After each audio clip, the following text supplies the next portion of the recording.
Hello, you guys, and welcome back to another interview of an awesome, phenomenal Black business owner.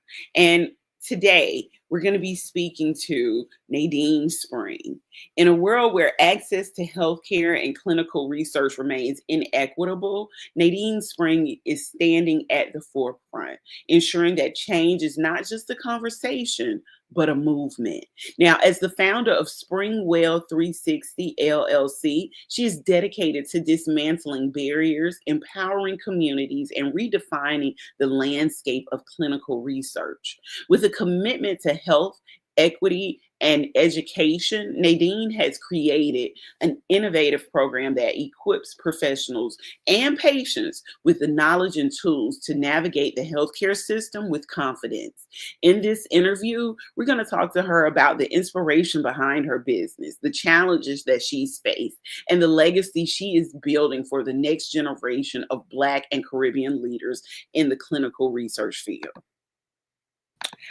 Hello and welcome, Dr. Nadine. How are you today? Hi, I'm doing pretty good. Thank you. How are you doing today? Thank you for inviting me here today. I'm so excited to be here. I'm so awesome and I'm so grateful for the fact that you are here. We're going to jump right in. Start by telling us what was the defining moment in your life that led you to start Springwell 360, and how did your personal experiences shape its mission? Sure. So I went into clinical research right out of college. I was a biology major in college and I graduated wondering, what am I going to do with myself? So I started working entry level in clinical research as a research assistant. And I then became a research coordinator, then a research manager. And as a research manager, I started working on, studies related to lupus. And lupus disproportionately affects women of color. We may have heard about Toni Braxton. She's been very public with her plight with lupus, right? She's a famous African American singer. And so lupus disproportionately affects women of color, women who look like me. But when I worked on the clinical trials for lupus, one of the things I saw were that the people in the studies did not really look like me.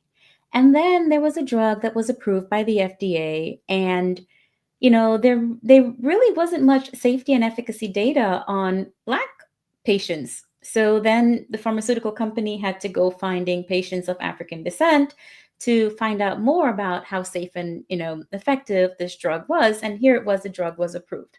So I started to realize that if the participants in these clinical trials are very homogeneous, Mhm. then how much do we really know about how safe and effective these medications are when it's approved? Because when it's approved for everyone, regardless of if we participated in the trials or not. Yes. So, I started to push the mantle to say, well, we need to have more representation and diversity in these clinical trials. We need to be more aware that clinical trials, are an option to our care. I can tell you, I go to the doctor. Now, whether I'm going to the doctor for a rash or a headache, I've never been informed that, hey, we have a clinical trial that may be available to help you, right? Now, is it because the doctor does not have time? Is it because, they think, oh, it's a Black woman, she's not going to participate? But we have to be aware too that there are these stereotypes and belief systems in our healthcare systems that are perpetuating these inequities in our systems. And Yes. if we continue not to participate in these clinical trials, what's going to happen is health outcomes and medications for people who look like us will continue to evade us. So we'll continue to see health disparities and health inequities for people who look like us. Yes. I love that. You're actually hitting on some things that are currently going on in our current up under our current regime, and you're talking about that. But for one of the questions I want to ask you is, what barriers do Black and Caribbean individuals face in these clinical research and health with health equity, and how does your business sort of address these challenges? Sure. So some of the barriers we'll face obviously will be, mistrust, right? Mhm. And that mistrust is there rightfully so. Unfortunately, in the name of research, there has been some exploitation. There's been historical injustices, Yes. and we can't act as if these things did not happen. But thankfully, there are systems in place to prevent these injustices from happening again.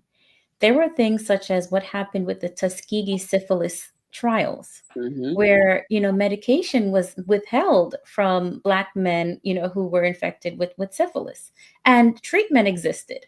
So nowadays, if you have a condition and a treatment exists, you cannot withhold treatment. So the idea that, you're going to be given a placebo and a valid treatment exists, if you participate in a clinical trial, that's not going to happen. So, that just please, so people kind of feel like I'm not going to participate in a clinical trial because I'll get a placebo. Please Mhm. understand that if a valid treatment exists for that condition, treatment cannot be withheld from you if you participate in a clinical trial. Yeah. So, and then there's the idea that you'll be a guinea pig. So, one of the things I try to explain to, Black and Caribbean people is that you're not going to be a guinea pig if you participate in a clinical trial. In fact, when you are in a clinical trial, you have more eyes and ears on you. You have a research coordinator who's going to be calling to check up on you, to make sure you're doing okay. You may be even given a diary to keep track of any symptoms.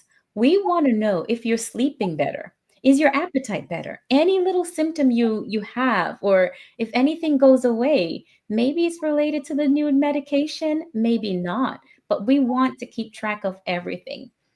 I'll tell you a little secret. The medication Viagra, which is currently known for, very popularly known for erectile dysfunction, was not Yeah. initially being tested for erectile dysfunction. It was being tested for, heart, for, Mhm. but the men started going, keeping track of certain symptoms, certain side effects. And that's when it was like, ding, ding, ding, something's going on here, right? Yeah. Yeah, so that's one of the things to keep to be mindful of. So there are certain myths in clinical research that Black and Caribbean people can be mindful of, that I try to dispel. Also, that if you participate in a clinical trial, you have to end your relationship with your current physician, who you may really love. That's really not true. You can continue to see your current physician, but still but see your, your clinical trial doctor for the clinical trial part of the clinical trial. Yes. So those are some of the things I try to tell people. But just, informing them of what happens in a clinical trial versus what does not. But letting them know, no, you're not a guinea pig if you participate in a clinical trial. And of course, you have that ability to stop the trial at any time. And like I said before, you have extra set of eyes and ears on you. You have nurses keeping their eyes on you, research coordinators keeping their eyes on you, and of course the PIs are keeping their eyes on you. If I go to the doctor for a checkup, I get my labs back and that's it. No one's really calling me or texting me to ask how am I doing after that. They might just say, "Okay, we'll see you next year if I need an annual checkup after that." But in a clinical trial, everyone's monitoring everything going on for you. Okay. Now, And I, go ahead. What I was going innovative and what innovative strategies or tools have you implemented to make clinical research education more accessible and impactful in our community?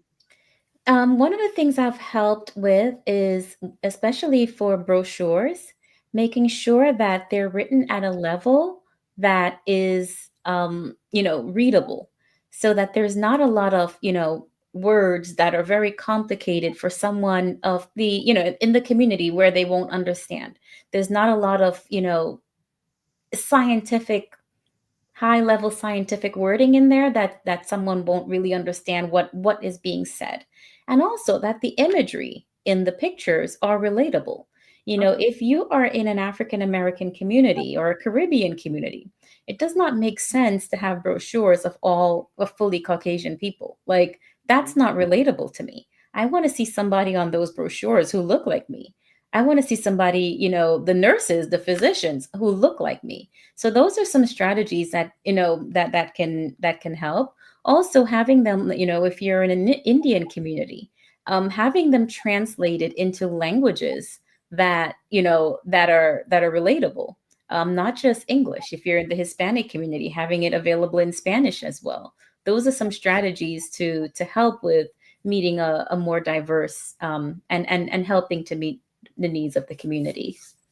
Okay. Now, as a Black Caribbean woman in this field, what unique perspectives do you bring to the conversation about health equity and business leadership? Sure. So, as a Black Caribbean woman, there aren't too many of us in Hmm. in the field, and so there's always that connection of sisterhood, right? Hmm. But also realizing that we have this unique space. Um, you know, we're all the same, but then we're unique, we're different. Yes. But being able to connect, being able to share that that shared space. I was able to meet Danielle Mitchell a couple months ago, and she's the founder of Black Women in Clinical Research. And what being able to connect all these women from all over the United States and have this annual meeting in Atlanta. I think there were about 200, maybe more women that connected again from all over the US.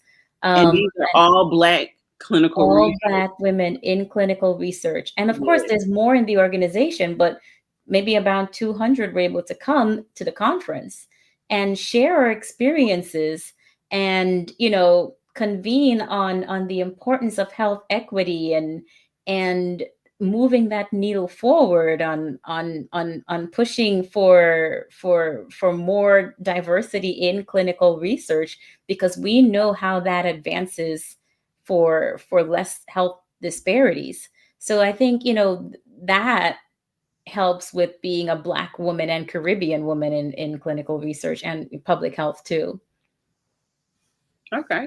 Now, in your pre-interview, you talked about struggling with imposter syndrome early on. What is some advice you would give to other women facing similar doubt in business? Yeah, that's been a big one. And I read, I think it was in Michelle Obama's book Becoming, Hmm. where she herself too shared that that was something she struggled with, imposter syndrome. And one of the things that the advice I would say is, hey, sis, you belong here. You earned it. You worked for it. You belong here. Don't let anyone tell you otherwise. Don't tell yourself otherwise. You belong here. Okay. That's Now, the advice I'd say. okay. Now, a lot of Black women also struggle with work-life balance as well. How do you Mhm. manage running a business while also maintaining your personal and family responsibilities? That is a hard one.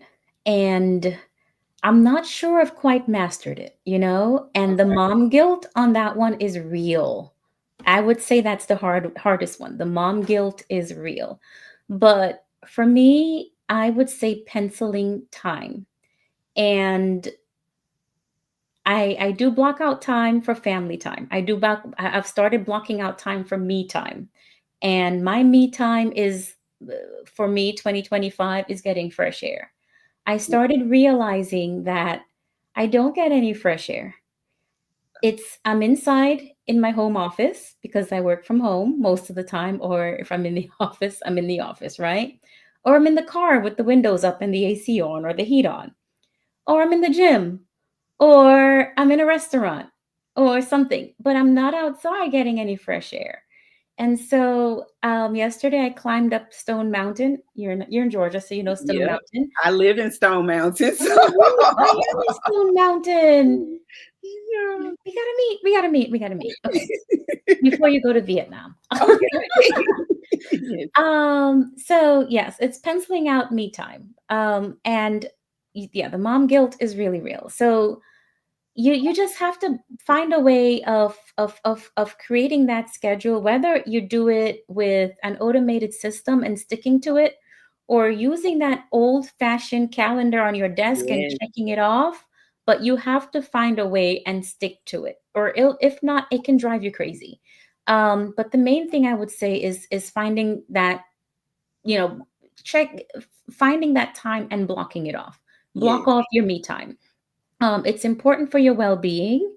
I personally go to the gym. Yesterday, I found myself, getting that fresh air, and that alone, when you're balancing so many projects, it can, it can lead to burnout. Yes. So just taking that time for yourself to go exercise and walk or listen to some good music, whether your good music is pop, or for me it was gospel music, some Sandy Patty yesterday, Okay. in my ears, and walking up the mountain, that releases endorphins, right? And you're Yes. you're, you're getting into your feel good mood.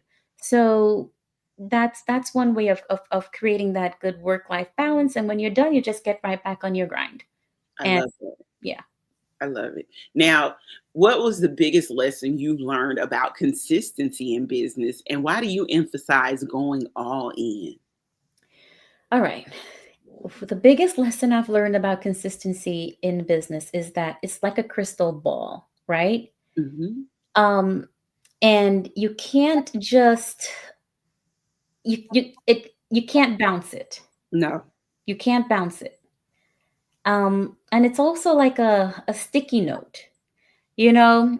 And I'm using this example of like a sticky note because my son keeps taking sticky notes or stickers and trying to and stick it, and it's not sticking, right? Yeah. Stick it, you have to keep at it. You have to be consistent with it, right? And Right. when I say it's like a glass ball, you can't bounce it. You have to stick at it and keep going at it, meaning you can't drop it and keep, think that, because if you drop it, it's going to break. That's it, Yeah. right? You Yeah. have to keep going at it. It's like a glass ball. You can't bounce it and think you're just going to bounce and throw it and whatnot. You just have to keep that consistency. And like the sticky note, you can't go back and forth at it. You Yeah. have to keep at it, because if not, that stickiness is going to keep getting less and less sticky, and it's not going to stick, right? So you just have to keep going at it, and be consistent for the best results. I love that.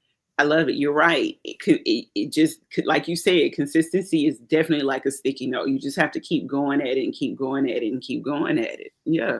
Now, how has your online sisterhood support group influenced your entrepreneurial growth, and what role does community play in your success? So I think building the right community is huge in my success. And the online sisterhood group is fairly new. And I'm just starting to build it.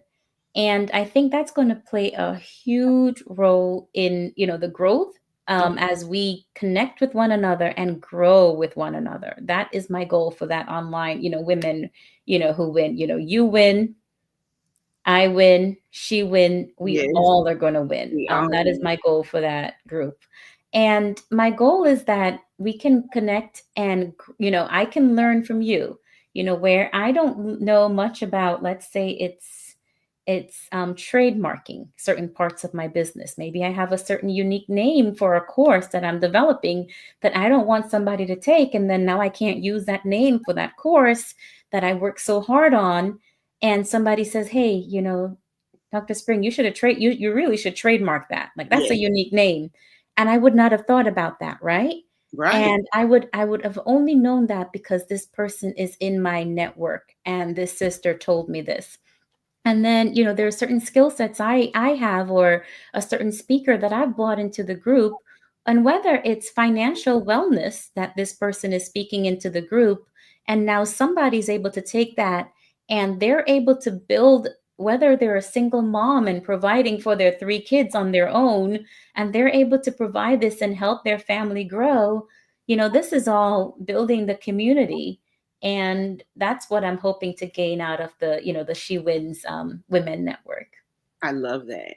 So, what advice do you have for young Black women who see gaps in their industries but are hesitant about taking the leap into entrepreneurship? I would tell them, do what I did. The library is free, and Yes, the library is full of business books, right? Sign up, go get a membership, borrow those books, spend nights reading, and launch your business. Go to your state secretary of state, create your, your business and get going. Start, you can be the next Oprah Winfrey, who knows, right? Speak it into Like, existence, sis. you're Take right. control. the, Yes. the sky is your limit. So that's what I would tell them. And also, I would also tell them, find a mentor. You Mhm. know, don't don't don't make costly mistakes.